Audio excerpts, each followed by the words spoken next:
Hello everyone and welcome back to the channel. I'm Robbie Rhino, and in today's video I have a full review for you of the brand new Cold War premium tank, the Marder VTS1. This is a Western Alliance premium Era 2 light tank, and it does look very familiar. It's essentially the hull of the Era 3 premium tank, the TCM AGS, down at Era 2, or you could look at it like a slightly larger Wiesel tow. Either way, looks very familiar, and it has a 105mm gun on top of the hull, so very unusual looking vehicle. In today's video I'll be going over to Excel in just a second and going over all of the stats of the Marder VTS1, comparing to two other light tanks as well as a tank destroyer, as the Marder VTS1 plays a variety of roles on the battlefield.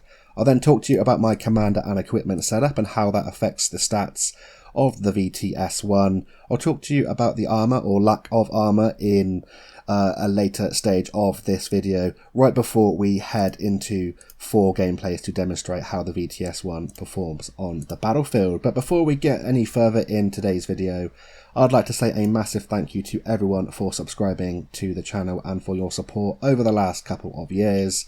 We have now surpassed 2,000 subscribers on the channel, which is absolutely insane. I never thought I'd manage to even get to 100 subs, let alone 1,000, and now 2,000. So thank you very, very much. It means a hell of a lot to me, and all of your kind comments and feedback are absolutely fantastic. I'd also like to say thank you in the form of a giveaway.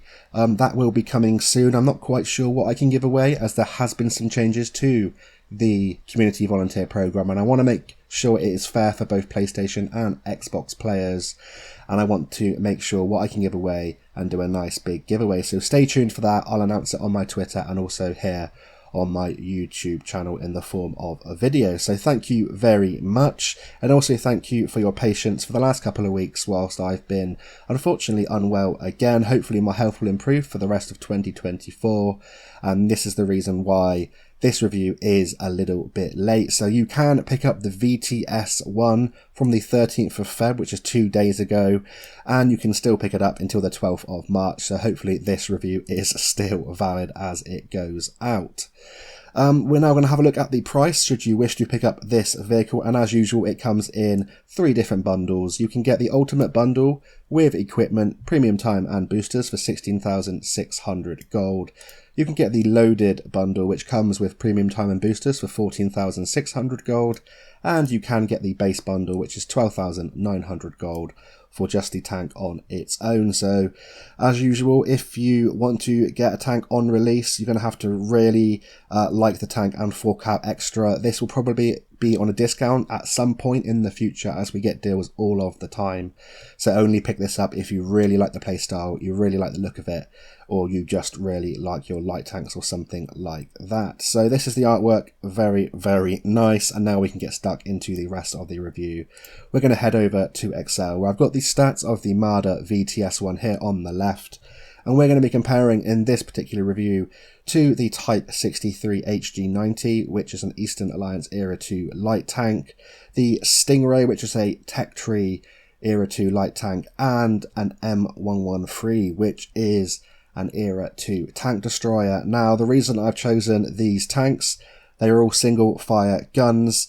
They have similar concealment values, and they play a relatively similar style to the Marder VTS1. Thanks to its mobility and concealment, you can play a light tank / tank destroyer role, maybe even more so on the side of the tank destroyer, and I think these are a good indication of how the stats of the VTS1 hold up. So as usual, we're going to start with the Silver XP and Commander XP bonus, as it is a premium vehicle, and then we're going to get stuck into the raw stats. If you haven't seen my reviews before, green is the best, red is the worst, and orange is somewhere in between, with the stats highlighted in yellow. The base stats have my commander and equipment setup applied to them, and I'll show you what that changes to in just a little bit. So the Marder VTS1, silver bonus of 55%, 10% less than the Type 63 HG, however still enough to make a decent amount of silver, and you have the best in class XP and Commander XP bonus at 15%, 5 more than the Type 63, and of course the Tech Tree vehicles in this comparison won't have any of those bonuses.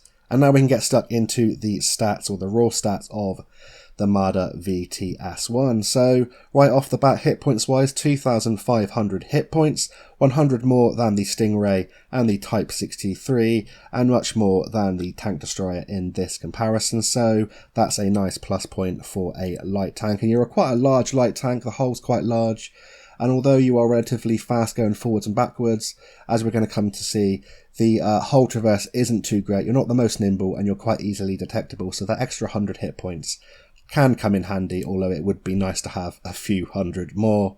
In terms of view range, 530 meters. This is slightly worse than the Stingray, better than the M113, and 20 meters less than the Type 63, but you can boost that up to get to a very good level, just shy of 600 meters. And when you combine that with the good still concealment rating of 307 meters, you can outspot your opponents very, very nicely. That still concealment figure, as you can see, is essentially the same as the Stingray, not quite as good as the Type 63, and it's much better than the M113's 366.55 meters. However, you can get the M113 down to an incredibly stealthy level if you choose to run silent driving, which is something the light tanks cannot use as a piece on your commander skills. So essentially the M113 can get down to a very sneaky level, and you're not going to be as sneaky in the VTS1. However, you can get yours down to a good level if you choose to run camouflage net, advanced concealment, you know, that kind of thing, and you'll be able to outspot a lot of the other mediums and the sort of heavy main battle tanks, and even some of the other light tanks that haven't set their tank up for concealment. But yeah, very, very similar to a Stingray in that regard. In terms of your mobility then, and this is touted as one of the good things about the VTS1 in the article about this vehicle, you have a 600 engine power, which is the best out of any of these tanks. However, that doesn't always mean the best power to weight, and in this particular situation, unfortunately, it doesn't mean that. You have 21.13 power to weight, which isn't, you know, god awful, but for a light tank it's not too good in Era 2, and it is the worst in this comparison by somewhere. You can see all of the other vehicles have a much better power to weight. And what does this mean? It means you're going to struggle to get up to your top forward and reverse speed as quickly as you would in the other vehicles, and you do struggle up hills in this vehicle. Top forward speed is 74.2 kilometers an hour, and that is the same as your reverse speed. You can go the same forwards and backwards. So going forwards, when you do get up to that top forward speed, you are slightly faster than the Stingray, not quite as fast as the Type 63, and you are faster than the M113. And of course, in reverse, you are the fastest out of all of these vehicles, which is a nice touch, meaning that you don't have to kind of always reverse into positions. You can kind of go forwards, go backwards, and it can help you to get off of ridge lines very nicely. However, you do struggle up hills and getting to those top forward and reverse speeds, so definitely watch out for that.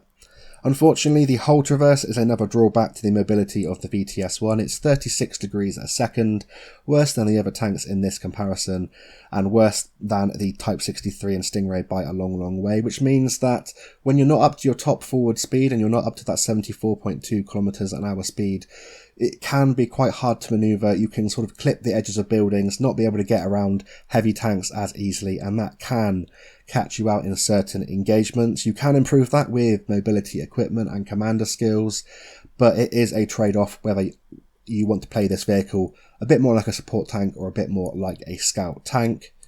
On the plus side, you do have the best-in-class turret traverse, which is 50 degrees a second, much, much better than the Type 63, and quite a bit better than the Stingray and the M113, which means that with gun handling skills, that'll go up even more, and your gun does snap around, which kind of negates the hull traverse a little bit, and it does allow you to sort of circle some of the slower moving heavy tanks. Now we're going to get on to the firepower then of these vehicles, and the Marder VTS1 has a 105mm caliber gun, as does the Type 63 and the Stingray, and the M113 has a 106mm caliber gun. As you can see, the Marder VTS1 fires 3 flavours of ammunition. You have standard and premium APF SDS and HESH as your third ammunition selection, and it's worth noting that the M113 in this comparison only has 2 rounds, heat as its standard and HE as its third ammunition choice. On the Marder VTS1, you have your standard rounds with 1455 meters a second shell velocity, 449mm of pen for 460 alpha damage. Your premium rounds, you have a jump in your shell velocity to 1478 meters a second, a big jump in pen to 505mm, which is very, very nice, and the same 460 alpha damage. And if you choose to use the Hesh rounds, you do lose some shell velocity. It's 737 meters a second. You have a pretty decent Hesh penetration of 250mm, and that boosts your alpha damage to 570.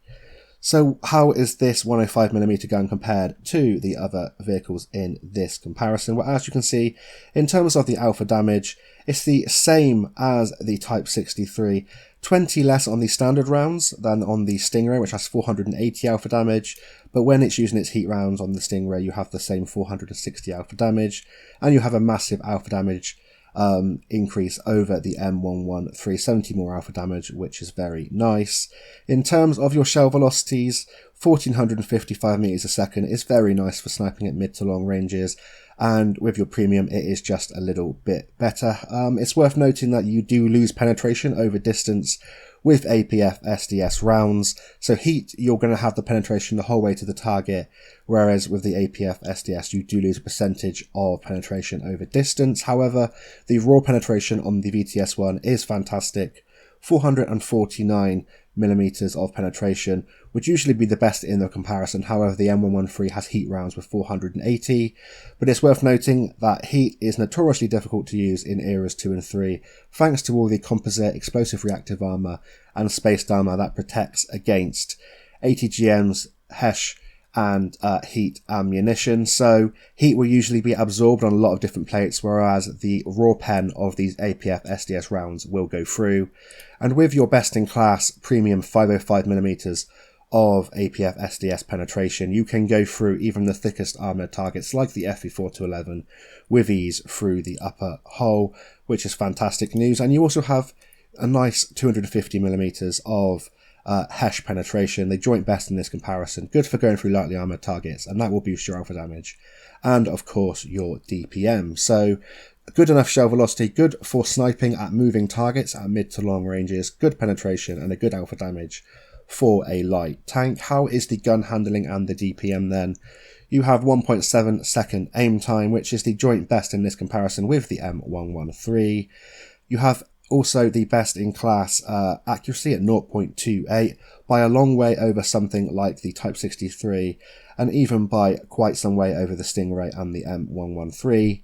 You have a rate of fire of 8, which means you reload in 7.5 seconds base for 3,680 DPM. When you look at the DPM compared to the other vehicles, you have a better DPM than the Type 63 and a much better DPM than the tank destroyer in this comparison, the M113, and you're only slightly worse than the standard on the Stingray because it has that jump in alpha damage to 480, but if it was firing premium you would have the better DPM, and this DPM of 3,680 is very nice indeed. You can carry 70 rounds, which is the best in this comparison, so you can carry plenty of standard premium and those Hesh rounds to use. 9 degrees of gun depression, which is better than the Type 63 and it's better than the Stingray, so it's better for using on ridgelines. The only thing that beats it is the M113, but it is very awkward to use with only heat and HE ammunition. Gun elevation can hold you back in some engagements when things are above you. 10.5 degrees of gun elevation, much worse than the 20 degrees on the Type 63, the 18 degrees on the Stingray, and even worse than the 12 degrees on the M113. So definitely watch out for trying to shoot at things above you. Sometimes you've got to use the environment to your advantage, things like rocks and hills, to try and get your gun up to shoot up in the air. But overall, the 105mm caliber gun is very nice on the VTS1. You have fantastic aim time and accuracy, which allows you to invest into improving other things about the vehicle if you so wish. More importantly, things like the DPM. However, the on-the-move accuracy and the bloom after firing isn't the best in the VTS1 as a hidden statistic, so you still want to try and get these numbers down as much as possible. So what do I choose to run on my equipment on the VTS1? In terms of my equipment, I run the advanced concealment, the advanced loader and the gun stabilizer. Advanced concealment to get the concealment down so I'm able to outspot medium and heavies. Advanced loader to help the DPM, and gun stabilizer to further improve the accuracy, and this does help when you're stopping and that bloom after moving and bloom after firing is slightly larger than on other vehicles. It gets that down a lot quicker. And in terms of my commander skills, I run 6th Sense and Born Leader, rapid loading to help the DPM. Then I run all 4 gun handling skills, steady aim, rapid aim, snapshot, and run and gun to get the best out of this gun, as that is the main attribute of this tank, apart from the reverse speed and the concealment. Speaking of concealment, I also run camouflage expertise to get my concealment down by 10%. Don't use silent driving as it's not effective on light vehicles. And I actually run situational awareness to improve the view range, to be able to outspot tanks that have worse concealment and allow this tank to play a scout role slightly easier, as it's not as easy as in some other light tanks. So what does that do to the stats of the VTS1? Well, in terms of my view range, it's jumped up from 530 to 589 meters. And in terms of my steel concealment, it's gone from 307 down to 168.56 meters, so very nice there. In terms of the mobility, I haven't chose to use the mobility equipment. You definitely could take out something like the advanced loader or the gun stabilizer if you're finding the accuracy is more than adequate, or if you don't want to play a concealment role, take out the concealment and then use the traction system or even the advanced powertrain to boost up your engine power. However, with my setup, the only thing that changes is the turret traverse improves from 50 to 57.89 degrees a second, thanks to the gun handling skills, and I find that playing it like a support kind of light tank / tank destroyer is the best way to go with the VTS1. And in terms of the gun handling and DPM, aim time dropped to 1.63 seconds, accuracy's gone to 0.24, the rate of fire is now 10.42, which means I reload in 5.76 seconds with a DPM of 4,793, so a very nice DPM for a single fire 105mm caliber gun on a light tank. So that's it for my commander and equipment setup on the Marder VTS1. Let's have a quick look at the armor profile. I'll give you some screenshots now, as there's not much to talk about with the VTS1. It hasn't got much armor at all. The kind of thickest part that you're going to be shooting at are these sections here, just to the left and the right of the tracks from the front. That's only 45mm of armor. You've next got this kind of flat section here, which is kind of like the mid plate, 38mm, and that is very flat indeed. Lower plate, 32mm of armor. The tracks themselves are 20mm. Your side armor is 15mm, and yeah, the rear and your upper hull is 11mm. So your upper hull, or your upper plate of the VTS1 can be overmatched by 34mm caliber guns and higher, and the sides of this vehicle can be overmatched by 46mm caliber guns or higher, so that's definitely something to note. So sometimes autocannons, you're going to ricochet off the upper hull and the side if you're side scraping, but apart from that, you're going to get overmatched by everything else. 90mm caliber guns, 105, 120, and yeah, if an 80GM hits you, you're not going to be stopping that at all unless it just hits your gun. And of course, when you're using this tank on a ridgeline, the 9 degrees just with the gun, you're not actually exposing a hitbox. I mean, it can damage your gun, it can't give you any actual damage, so that is a plus point, and it can catch people out with this vehicle. But yeah, for the most part, this has horrendous armor. You can penetrate it with HESH rounds and HE rounds very, very easily, and autocannons do shred you from the front on that mid plate and also from the side, so you don't last very long with those 2,500 hit points. And that's pretty much the only thing you need to know about the armor on the Marder VTS1. Yeah, don't get hit, use the concealment, try and use your mobility as best as possible, and stay out of the way of the enemy. Play it like a hybrid light / tank destroyer. So that's it for the stats part of this review. We're now going to head on into the first of 4 gameplays, so I will see you over there in just a second. So here we are in the first gameplay of today's video, and we're here on Raseiniai in the Marder VTS1. We've spawned in the northwest, and I'm going to make my way towards the north at the start of this battle. It's quite hard sometimes with this vehicle to know actually where to go on the battlefield. You want to play that scout role as you are a designated light tank. However, in certain scenarios, it's not wise to go up against other light tanks. And what do I mean by that? Well, other light tanks have far superior firepower. Things like the BMP-2 that have 80 GMs and also an autocannon with the multiple weapon system can absolutely shred you. You don't have any armour. You have decent DPM with this 105mm gun.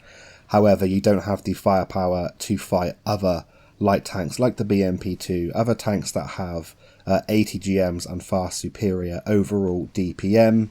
You've got to play it very carefully when you do try and play that scout role with the VTS1. Also, because you are quite a large profile light tank, as you can see, your hull is quite large for a light tank. You're going to be easier to spot than something like a BMP-1 or a BMP-2 or any other light tank, so you definitely have to take that into consideration. It plays very similar to a Stingray if you have played that tech tree light tank, kind of a little bit like a medium tank and a tank destroyer.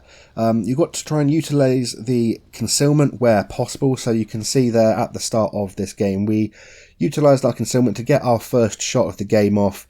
Then we used our smoke, which we run alongside the large med and large repair kit, which will improve my concealment even more, but also to get out of scenarios like that when we were going to be outnumbered. Then we can use the great reverse speed. We didn't have to turn around, and we got to a safe distance, and now we can put this gun to work. And this is where this tank is best, in my opinion, when you're using this 105mm gun at mid to long ranges and you're sniping at targets that are being spotted by the rest of your team. It doesn't mean to say that you cannot play a scout role with the VTS1. In certain scenarios you do have to do that, as you will be matched up against other light tanks, and sometimes the light tanks on your team, if there are more than just you, will be taken out and you're going to need to fulfill that role. But like in some medium tanks and tank destroyers, it's not going to be your sole purpose just to go out there and scout in every single scenario and on every single map.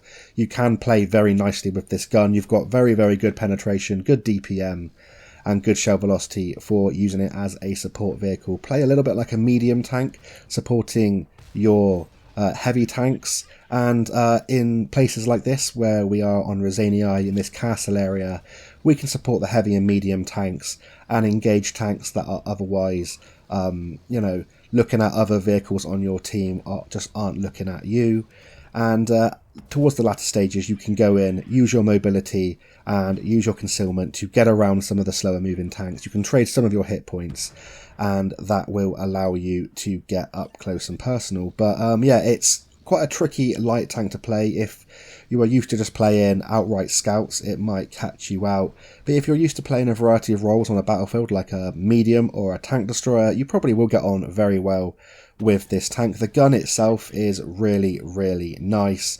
As long as you're not always firing on the move, even with all of the gun handling skills, on the move the accuracy is still not good. Even with run and gun it can feel a little bit derpy, and you can see there when you sort of move and you stop, the bloom isn't too good. But when you are in a stationary or semi-stationary position, this gun feels very, very nice. When you let it fully aim in, it does feel very accurate, and it doesn't feel like it lets you down at all. I don't fire too many premium rounds at all in this vehicle, and it's nice to have 70 rounds to carry quite a lot of HESH rounds as well. So you can see here we've just been using this castle area, making use of the vision that the other light tanks and tanks on our team have given us, and we're using this 9 degrees of gun depression. Try not to expose too much of my tank on this ridge. We've still got 1300 hit points left, and I just want to try and get the most out of the end of this battle. I'm going to put another one here into the M60A2. You've got to be very careful of that tank, and you've got to be very wary of tanks that have 80 GMs but also big caliber derp guns like the M60A2. If they've got HE or a Sheridan that's firing with its gun launcher, it can do a lot of damage very, very quickly. And yeah, be very scared of things like the rock crawler as well, but then who isn't really scared of a 183mm caliber gun? So this was just me kind of feeling out the tank and the sort of mobility and the playstyle of the VTS1. This was my first ever game, as I've already mentioned.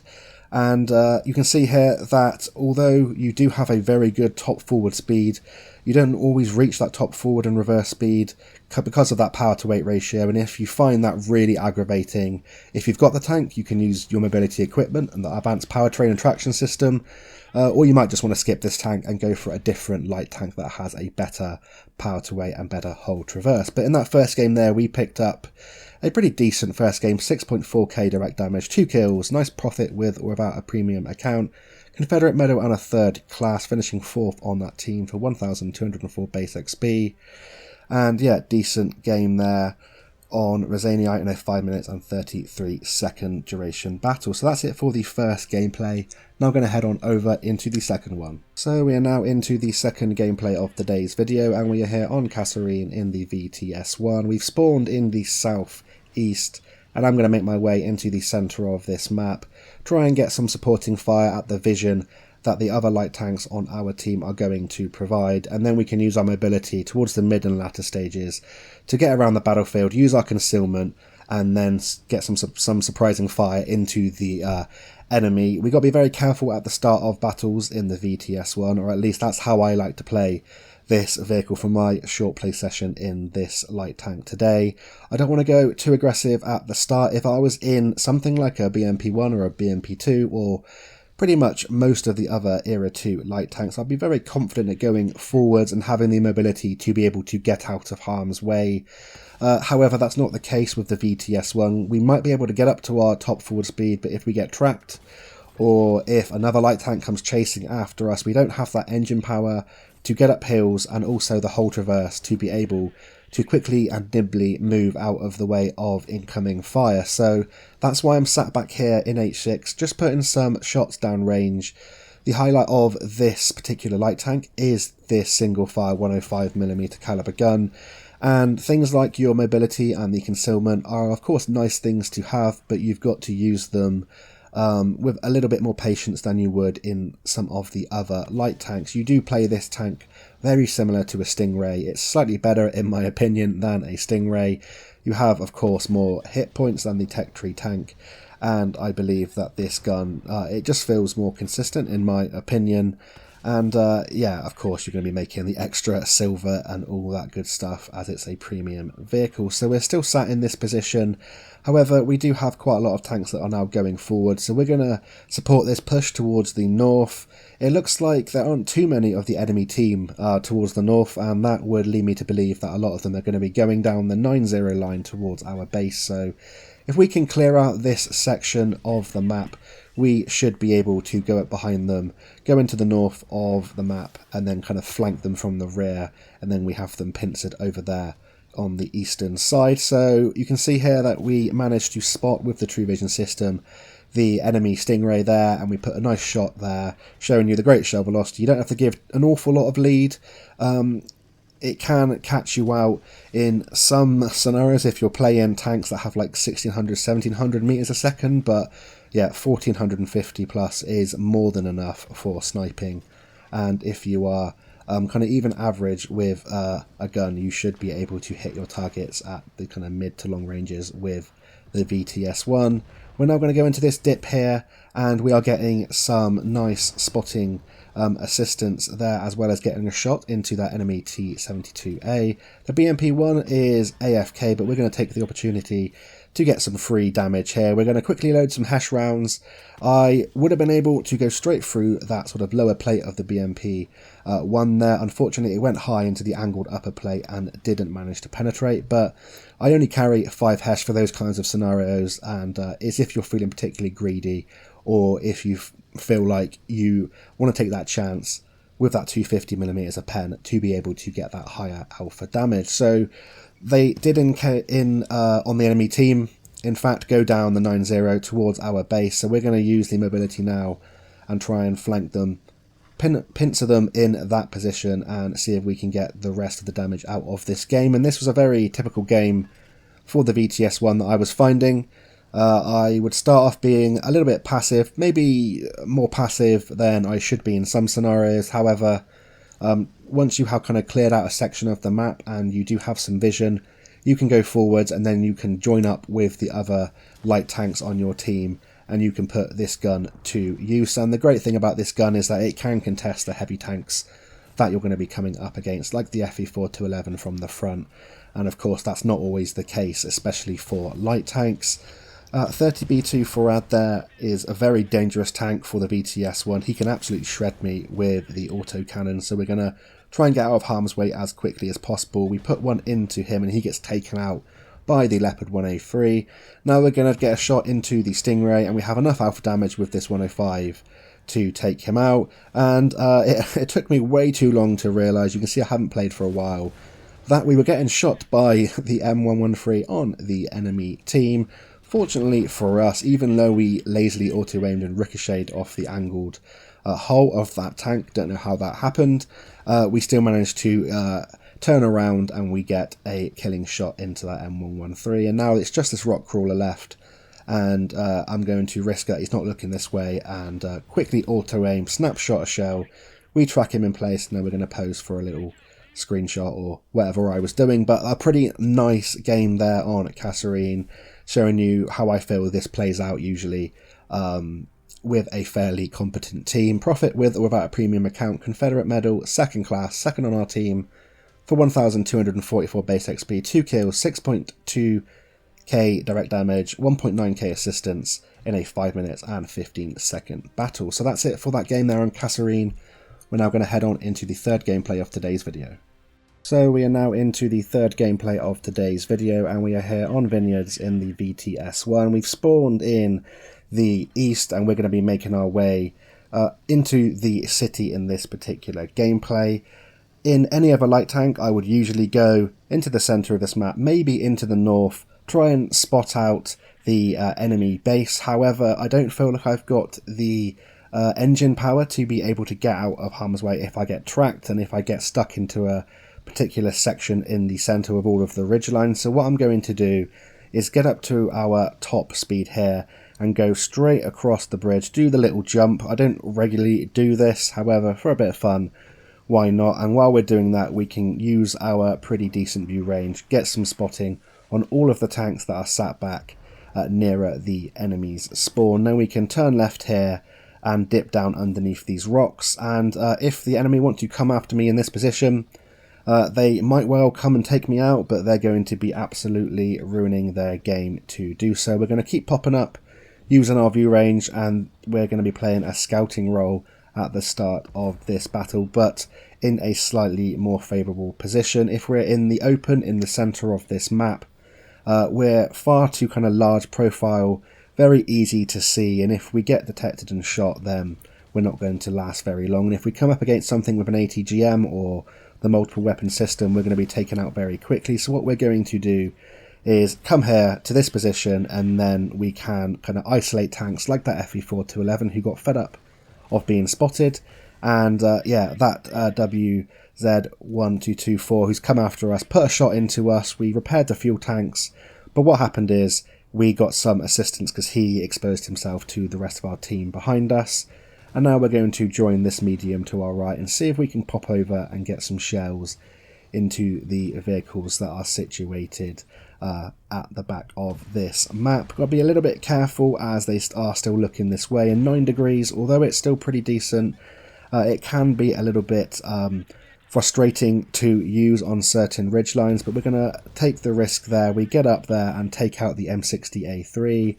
VTS1 is at the back on the enemy team. I rock forwards, get one into him, he gets one into us, and I'm going to pop the smoke as, yeah, we don't have a repair kit for the next 12 seconds.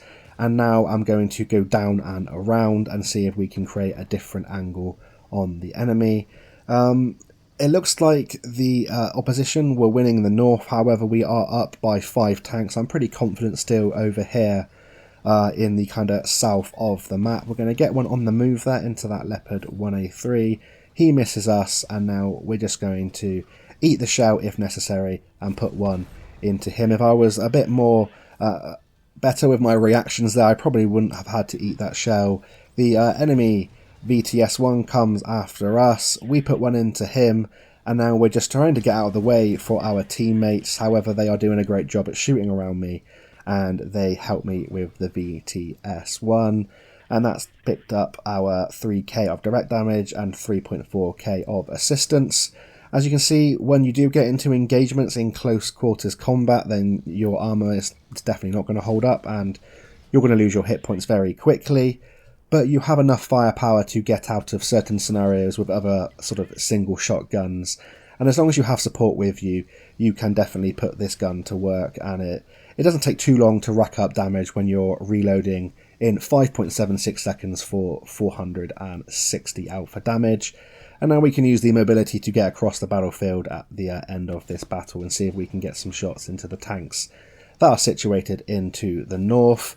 We do miss our first shot there, then bounce off the T-72 AV as he's going down off of the rock. There is a VTS1, I believe, on the enemy team still, and there's also this medium tank, so we've got to be a little bit careful. A shot does come flying in. I'm not sure if that's intended for me or someone behind me. And now we're going to go around this ridge and see if we can get some shots into these tanks. Unfortunately, the BMP one there blocked my shot, I believe. We pop our smoke, and now we're just waiting for this WZ1224 to come out.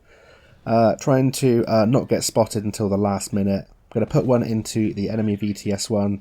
The Jaguar Black is what it was. Now comes out. Not sure where he's going. We get one into the rear of his tank, and then we're going to see if we can get one last shot into the VTS1. We don't, and the Jaguar Black will subsequently be taken out to end this game here on Vineyards, where we didn't do our normal role as a scout in the centre, but we put some vision out towards the north, and it paid off. We finished in 3rd place on our team profit without a premium account.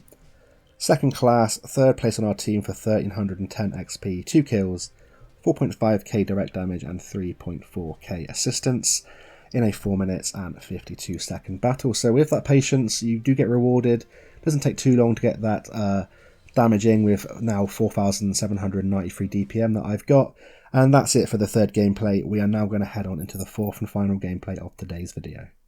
So we are now into the 4th and final gameplay of today's video, and we are here on Airfield in the VTS1. We've spawned in the southwest in an encounter battle, and we're going to head over into the centre of the map, try and protect the encounter capture circle, and then hopefully we can get into the centre, look out vantage points and get some side shots into the enemy. So we're going to head on over here. A lot of our team are going to be going down south, and this tank isn't really conducive to using 9 degrees of gun depression on those ridge lines.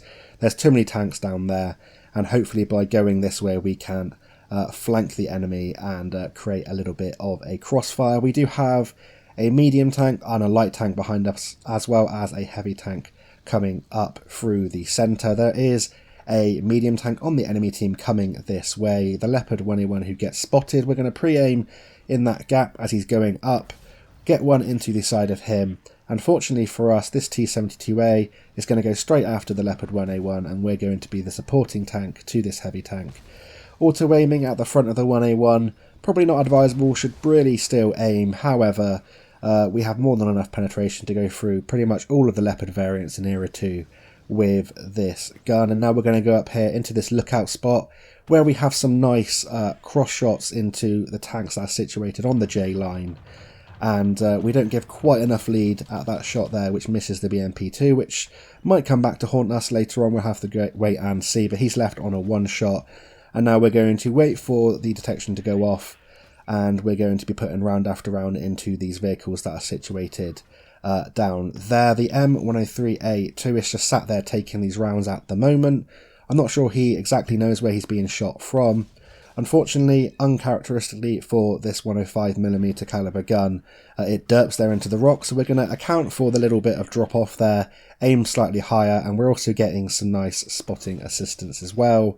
The M103A2 decides just to go forwards just as we fire, which means we do miss that shot, but we're reloaded nice and quickly, and we're just going to continue to get round after round. And with our concealment that we've boosted up, it's not until that BMP2 crossed that we actually got spotted, and that M103A2 gets taken out. So we put one tracking shot into that FV4211 there on that ridgeline.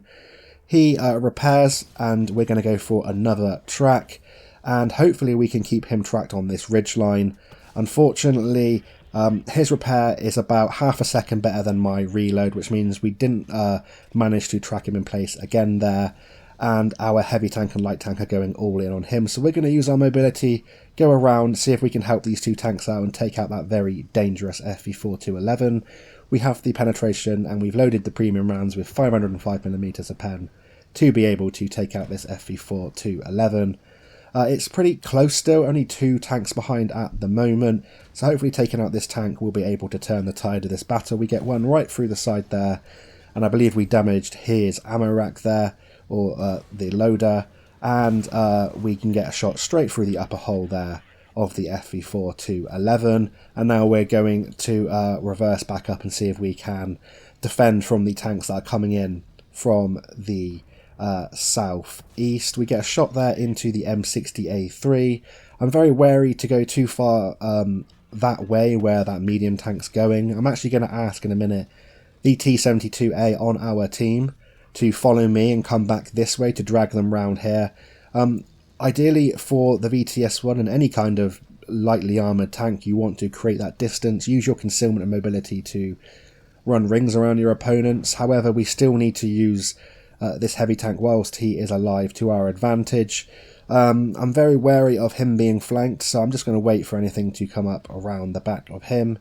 In a minute we are going to be rewarded as this BMP2 appears. He's going to try and get a side shot or ATGM into the side of our heavy tank. We take him out of the battle. We're down by 3 tanks, so it's still doable.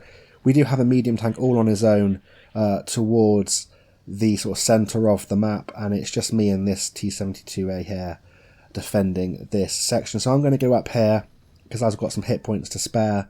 Going to focus down the one-shot M60A3, pop the smoke, and then try and get as many rounds into this 1A3 as possible. But unfortunately, he takes out our 72A, which leaves us in a very bad predicament here.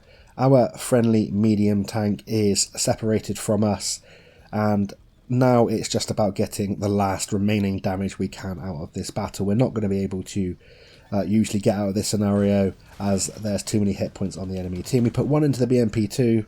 We're going to use our mobility to go forwards, get one into the 1A3. Fortunately, the ATGM misses us somehow. Going to go into the buildings to stop the auto-aim auto-cannon from hitting us. Going to come back round here. I lazily auto-aim where I should have just free aimed there. We're going to juke the 1A3 out, put one into him, use his wreck to stop this BMP2 getting an autocannon into us. What I should have done is hid behind him for a little bit longer. It would have allowed us to take less damage. We're going to aim up there on the BMP2. We take him out. It's now 1 versus 4, but there's too many tanks, too many hit points. And a last desperate shot there, unfortunately, only tracked the Magak. We managed still to take a ram and get one last shot in, picking up 8.7k direct damage, 361 assistance. We blocked 30 from that autocannon from the BMP2. Unfortunately, that's a defeat in a 5 minutes 50-second battle, but a good profit with or without a premium account.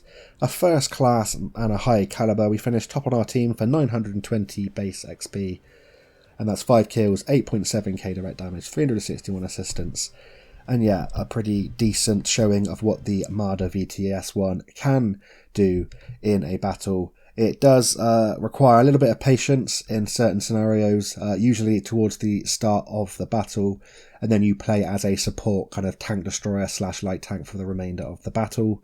Just be warned, the hull traverse and the power to weight really hold this tank back, and its size isn't really the best kind of thing for a light tank. Would I recommend it? Probably not, unless you really love and you pick up every tank. I'd wait for it to be on a discount if you want to pick this one up, but it's still a pretty decent tank nonetheless. It's just not the best for sort of carrying games in endgame scenarios. So that's it for my review of the Marder VTS1. Thank you again for all of your support, getting to over 2,000 subscribers, and sorry again for the lack of content over the last couple of weeks. Until the next time, I will see you on the battlefield, and bye for now.